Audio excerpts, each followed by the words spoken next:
Picture a place where steam caresses your skin, where every touch is a secret calling you deeper.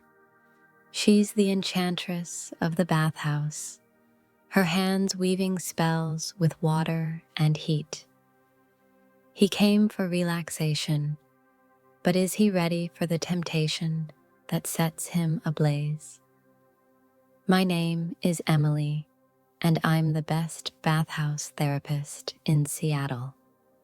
At Serene Vapors, the elite spa tucked into a sleek downtown building, I work magic. The air hums with eucalyptus and anticipation, and my clients, mostly men, leave with a spark in their eyes that goes beyond skincare. My tools, water, steam, and touches that make them tremble. But last Friday, when Jake walked into my steam room, I knew the game was about to change.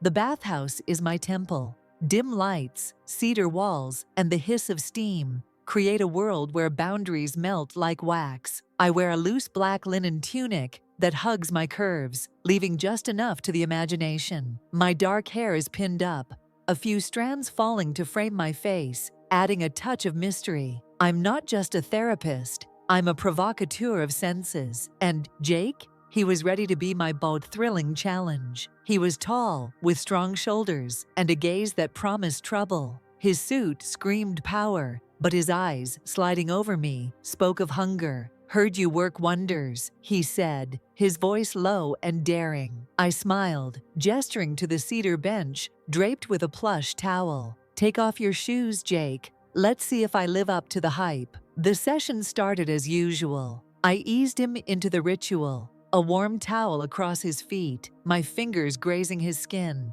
teasing. The air thickened as I poured water over the heated stones, the room filling with a rhythmic hiss. "Relax," I whispered, my voice weaving into the ambiance. "Let it all go." But Jake didn't relax. His eyes devoured me as I moved, and I felt his gaze like a touch. Most clients dissolve into the warmth, but he was present, alert, and it ignited a spark in me. I wasn't just a therapist anymore. I was a hunter, and he was my prey. "Lie down," I said, nodding to the bench. He complied, but his eyes threw a challenge. I began the water ritual, trailing a soft cloth dipped in warm lavender water across his shoulders. The fabric glided, leaving a sheen on his skin. His breath hitched. I was in control, for now. The therapy at Serene Vapors isn't just a spa treatment. It's a dance of sensations, water, heat, touches that awaken the body.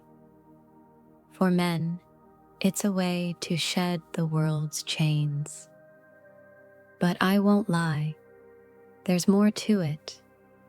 The power to set someone alight with a single move.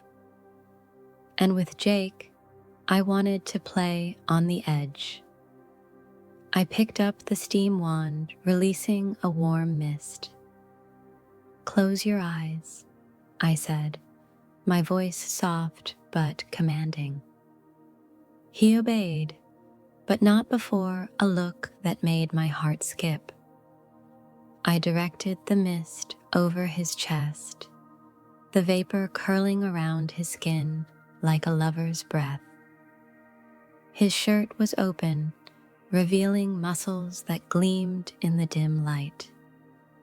My movements were professional, but each gesture felt like an invitation. "You're tense," I said, breaking the silence.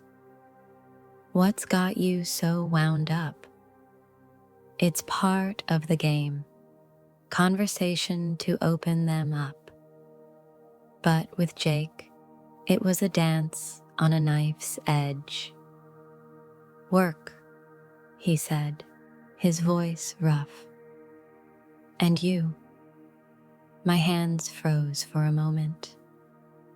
"Bold," Most clients flirt clumsily, but Jake's words were a spark in dry grass. I leaned closer, the steam wand humming over his collarbone. "Careful," I said, my voice playful but sharp. "This is a place for calm, not fire." He opened his eyes, and his gaze was blazing. "Maybe I want fire." The steam thickened, the room shrank. I should have stepped back, but his daring called to me. I set the wand aside and took a vial of rosewood oil, warming it in my palms. "Turn over," I said, my voice steady despite the heat in my chest. He lay face down. I started at his shoulders, my hands gliding over his skin, the oil making each move slick. I was a master, and he felt it. My fingers traced his muscles, pressing just right to draw a low groan. It wasn't overt, but close enough to make the air crackle. Each move was a temptation, and his body answered. "You're not like the others," he said, his voice muffled. "You make this feel different." "How?" I asked, my hands pausing at his spine. "Like you're setting me on fire." I swallowed. He was right. This was my power, pushing someone to the edge and holding them there. But with Jake, it was personal. I leaned closer, my breath brushing his ear. "That's the point," I whispered. "To make you burn." The session stretched on, each moment heavier. I finished with a cool compress, my hands lingering on his chest. Our gazes locked. He reached up, his fingers brushing mine, and the contact hit me like lightning. It wasn't scripted, but I didn't pull away. "Emily," he said, my name a spell on his lips. "What happens next?" I smiled, stepping back. "You leave," I said, my tone light but firm. "And come back when you want more fire." He sat up, his eyes blazing. "What if I want everything?" The question struck like lightning. I could have doused it, but I wanted to play. "Then book another session," I said lowly, "and we'll see how much heat you can take." He laughed, the sound wild. "You're dangerous, Emily." "You have no idea," I shot back, gathering my tools. My heart pounded, but I held steady. The session ended, but the tension hummed. Jake left, but he booked another session. And I knew this was just the beginning. He kept coming back. Each session was bolder, a touch that lingered, words that cut deeper. I told myself it was a game, but at night, when the spa was empty, I knew Jake was igniting something I couldn't control. One evening, on his 5th session, he asked, "Why do you do this, Emily? You could be anything." I hesitated. "Because I love setting fires," I said. "I love watching people come alive." He turned his head, his eyes diving into mine. "What makes you come alive?" I froze. "You?" I blurted, before I could stop myself. For a moment, the world stopped. The steam swirled, the air crackled. He grabbed my hand, his fingers tightening around mine.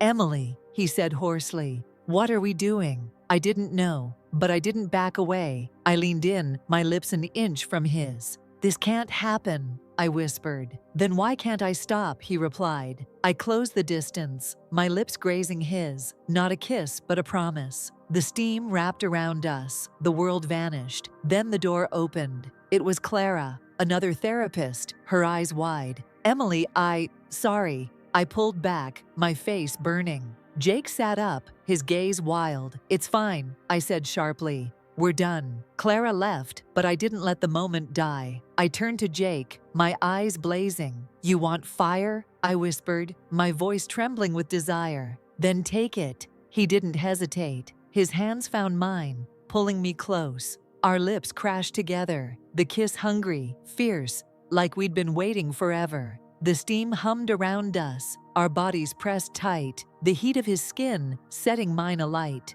My fingers tangled in his hair, his hands slid down my back, tugging at my tunic. It was wild, emotional, like we were burning together. We moved like we were possessed, each touch an explosion. His lips found my neck, my hands roamed his chest, our breaths mingling with the steam's hiss. It wasn't just physical, it was a release, a passion breaking free from chains. We lost ourselves in it, in the heat, in the desire that roared between us. When we finally pulled apart, our gazes locked, heavy with heat. "Emily," he rasped. "That was more than therapy," I finished, my voice shaking.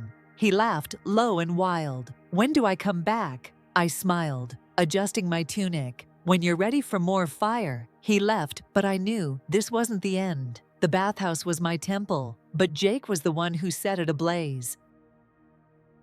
If you enjoyed my story, give this video a like and don't forget to subscribe.